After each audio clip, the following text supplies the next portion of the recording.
जय जगन्नाथ सांग मैंने आसीगली आउ एक छोट मिनी ब्लॉग रे।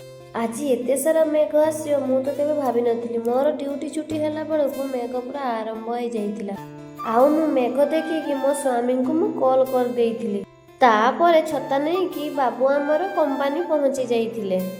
काहेकि ना आज जेहेतु संडे थिला मोर ड्यूटी थिला मो स्वामी छुट्टी थिला से रूम रे थिले। रूम रु छता नहीं कि सिने कंपनी पहुंची गले किंतु आमे कंपनी रु रूम आउ आसी पार नथिले।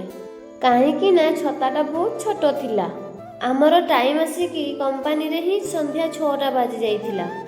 टाइम आसी जेतेले 6टा बाजी गला बाबू आमर कंपनी रे गुटे बुरा घड़ी हेकी आसिले मते कहले तू छता नहीं कि चाल। आपण मानक सहित केबे एमिति हेइथिबो कि कमेंट माध्यम रे निहाती कहिबे। सतरे सांग माने मने मने जो कथा भाबुथिबे से भावना केबे सत हुएनी ना।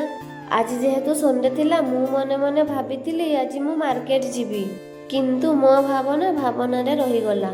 वर्षा सरू सरू संज हे गला। बाबू आमर एकुटिया मार्केट गले आउ सीए गले बोली तांको पछे पछे कुंडा भी धाइला। बाबू आमर रूम रे थिले बोली रूम झाड़ू करी बेला बासन मजामजी करी रखी देइथिले।